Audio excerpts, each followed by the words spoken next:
Hi Brandon, how are you? Hi, I'm better than the last time. That's good to know. So, last time we conducted BCA, Behavioral Chain Analysis. What do you think about that? I think BCA really helped me understand the chain of events that eventually lead me to my behaviors of maybe hurting myself. So I think that really helped me understand what emotions, what thoughts, and what feelings or what body sensations I feel in the moment. So I think that was really helpful. I understand, and it's good that that it helped you to recognize the patterns and chain of events. Yeah, I did. Yeah. So, what do you think about creating an emergency plan collaboratively, so that if you are in a challenging situation in future, you'll have something in your hand to deal with? I think that sounds interesting to me because having a clear plan right in front of me will be really helpful for me to rely on, and I can follow up just by seeing what to do because in crisis my brain stops and I cannot function. Yeah. Yeah. Okay, that sounds good. So, how do you know a safety plan needs to be created? What are the circumstances? So I think when I feel very overwhelmed with my feelings, especially when I have fights with Sarah, I feel so angry, sad, and depressed at the same time. I think those are the moments when my feelings are so overwhelming. That are the time when I need to use the safety plan, and I think that can help me in those moments. So during fights with Sarah, you feel the tendency to use the safety plan, right? Yeah, I feel like that would be the time for me when I needed it. And what kind of thoughts come in your mind when you are feeling out of control or when you are in a fight with Sarah? Okay, so I think when I'm in fight with Sarah, I feel all the negative things about myself. I feel like I'm not good enough. I also think like Sarah needs or deserves a better boyfriend. I'm failing her. I'm failing as a boyfriend.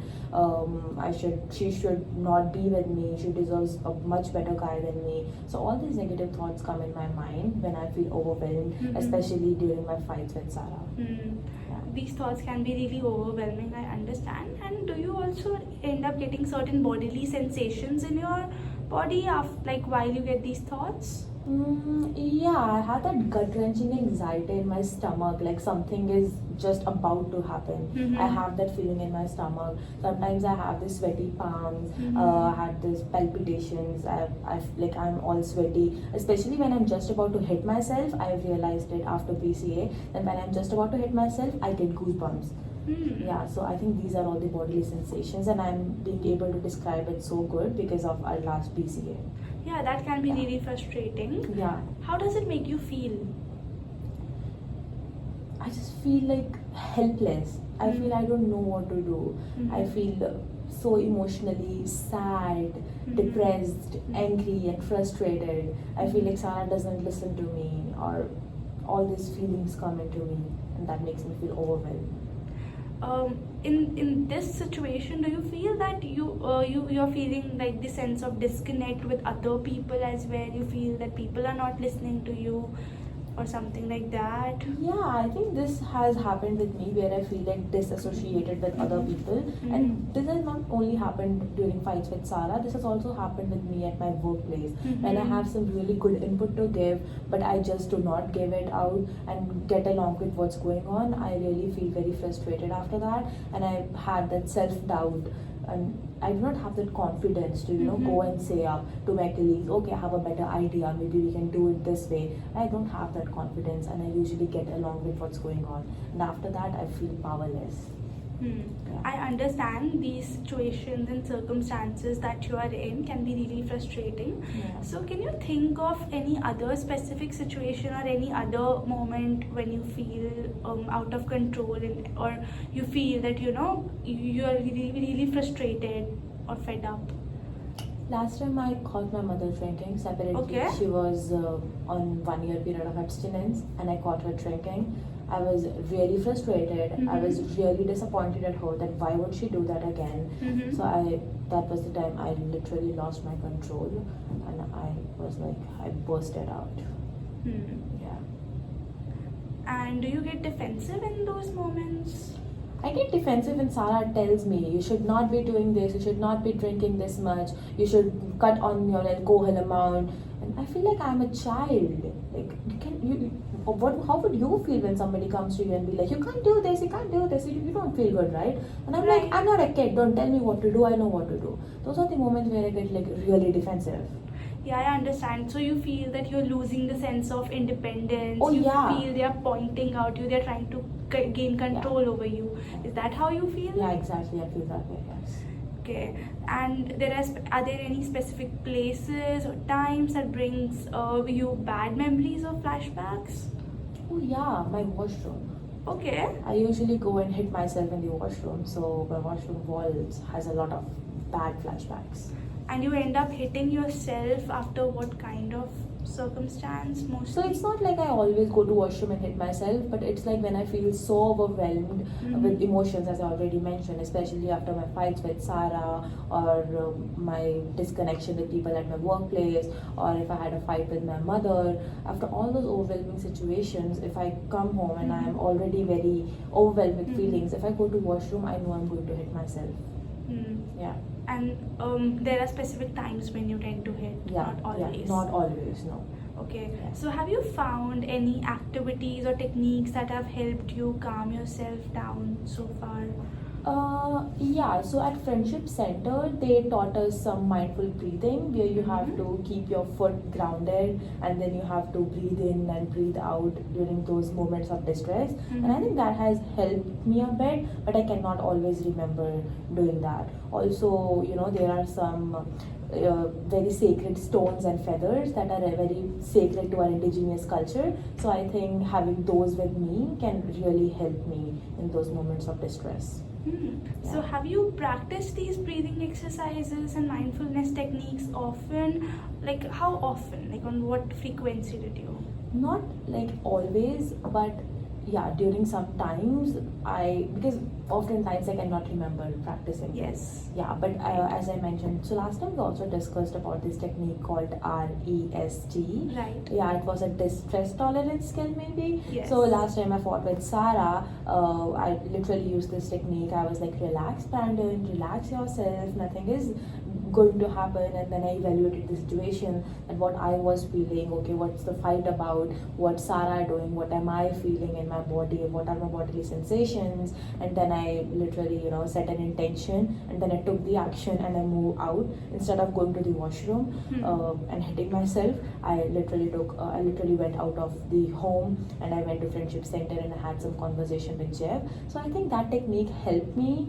It did not solve the problem, but it helped me give a pause, and I did not hit myself, although it did not solve or it did not give me solution where me and Sarah were all back again. But yeah, it helped me give a pause where I did not hit myself. Yeah. I'm glad that technique helped you to a certain extent, if not to a great extent. Yeah. So how do you feel about creating an emergency plan to manage your challenging times? I think that would be great. Again, having those bigger steps into more manageable steps and right in front of me, that would be really helpful for me in those distressing moments where my brain just stops functioning, and having those things clearly mentioned out would be really helpful. And you're really self-aware about it, and I really appreciate that, because self-awareness is a stepping stone towards the change, right? Would you agree? Yeah, I don't know, you said that. Yeah. So can you think of one positive thing that can help you regain control over yourself? I think I mentioned about those indigenous stones Yes. that are at my Friendship Center. Yes. So I think if I had those purple and blue colored stones in my hands, so I think that would really help me feel calm and grounded. So I Right. think maybe I can go and ask the Friendship Center, and they'd be more than happy to provide me with some of those stones. Right. Yeah. Okay. Thank you so much for sharing that Oh, yeah. with me. Yeah. So, when you feel uncomfortable, when you feel your emotions are getting bottled up, you want to express yourself, are there any people whom you look up to? Is there anyone in your life? Yeah, I go to Jeff. So he's an elder at Friendship Center. Okay. I usually go to him and talk to him. He's one of the wisest people I know, and he has a lot of knowledge about our culture. So I think when I go to him, he really understands where I'm coming from. So I think he's one of those people I can rely on. So, are you comfortable talking about your relationships with Jeff as well? Are you comfortable to vent out completely? Yeah, I like to most extent I go and talk to him about my stuff. Whenever I feel distressed, I go and ask for help, and he gave me some ideas of what I can do. And you feel hesitant at times? There are certain things, certain aspects of your life you feel hesitant to share with him? Yeah, sometimes, especially when me and Sarah are fighting, I don't talk about it to anybody. Yeah, so is there anyone whom you talk to in order to share your hesitant parts? I think Mary. So I live with my aunt Mary. Okay. So yeah, we both are very comfortable, and I usually talk to her about all of my problems, whether it is Sarah related. She loves Sarah. Okay. So yeah, so whenever there's any fight or anything happen between me and Sarah, I go to my aunt Mary, and she's always been that support for me to help me out. That sounds good. Seems Yeah. like you feel really comfortable with Oh, Aunt yeah, Mary. Is there anyone else whom you feel comfortable talking about your went up? Oh yeah, I think Sarah, because although we fight a lot, but I know she's the one person who will always end up caring for me no matter what. Right. She cooks some really good food for me when I feel stressed. She's always there for me. Mhm. She's the only person I'd actually talked about my suicidal ideations with. Mhm. So I think I feel really comfortable talking to her. So I know when I'm stressed, I can always rely on her. Oh, that's great. Are you comfortable sharing their contact information, contact details with me? Oh yeah, sure. Okay, so for Jeff, Oh, it's 1, 2, 3, 4, 5. okay, and about Mary, it's 4, 5, 6, 7, 8. and Sarah. Oh, it's 6, 7, 8, 9, 10. Okay, thank you so much for Yeah. sharing with me. Have you considered any local hotlines or crisis clinics or agencies to help yourself with? Not really. I don't know about it though. Okay, so I can share one of the name and contact details with you. Mhm. So that, would you like to have one? I'd like to ask you first. Yeah, I think that would be Yeah. really helpful because Sarah, Jeff, and Mary are not sometimes available in the middle of night if I need something. Yeah. So I think that having those crisis lines can be really helpful. So there's one of the prominent agency helpline numbers. It's an indigenous community agency. You can Okay. always reach them out. I'll Yeah. give you their number Yeah, okay. towards the end of the session. Yeah, okay. All right. Yeah, How okay. does that sound to you? That sounds interesting, and I think that would be a good help to me. Okay. Yeah. So whenever you are in middle of night and you need someone whom you can count upon, Yeah. you can always reach them out. Oh, yeah. Okay. Yeah. So what changes do you think you can make at your home in order to create an optimistic, positive environment?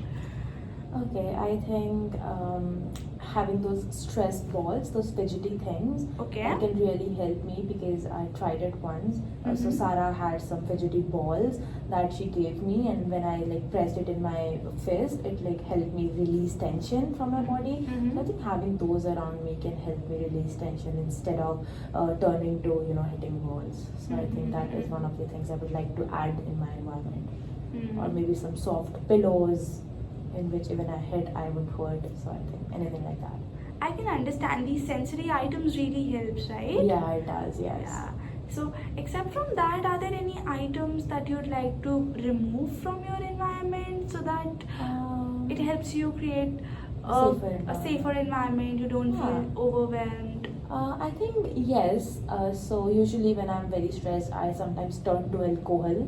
So I think if I cut the amount of alcohol and maybe give the bottles of alcohol to Mary, and she can keep it away from me or my side, that can really help me not turn into alcohol when I'm stressed. So I think that is something I would like to remove from my environment, especially in distressing situations. So, removing alcohol bottles can be really, a good way to Yeah, I reduce the think for amount of me it triggers is. Yeah. in your environment. Yeah. Can you create a plan with clear steps for your safety plan? Yeah, so I think creating that plan would be really make my situation more manageable.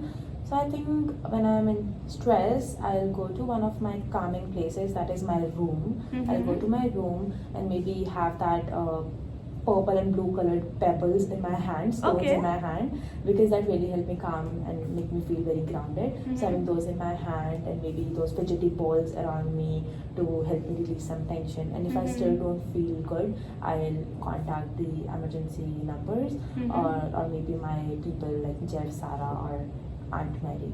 yeah, if I still feel like I need help. Okay. Yeah. Yeah, seems like you are very clear with, you know, what kind of Yeah. plan you would follow, and now you have lots of, you know, contact details and lot of Yeah. interventions Yeah. that will be very effective for you. Yeah. So I'm gonna hand you out the safety plan. Okay. Okay. Yeah. So you can count on this. Okay, thank you so much. Yeah. So we're gonna schedule another session. So Mhm. you can let me know when you are free for the next week. So next week I'm free on Tuesdays evening. That's always works for me. So Tuesday evening. Yeah. Yeah, that works for me as well. 4 to So our 5. schedule Yeah. aligns. Yeah. Okay. So I'll share you certain handouts. Okay. They are like journaling prompts. Okay. It would be great if you fetch out some time to practice that. That will be like a good mindfulness practices. Okay, It okay. will give you an extra Yeah. boon. Okay. Okay. Yeah. Thank you. Thank you. Have a good day. Thanks, well.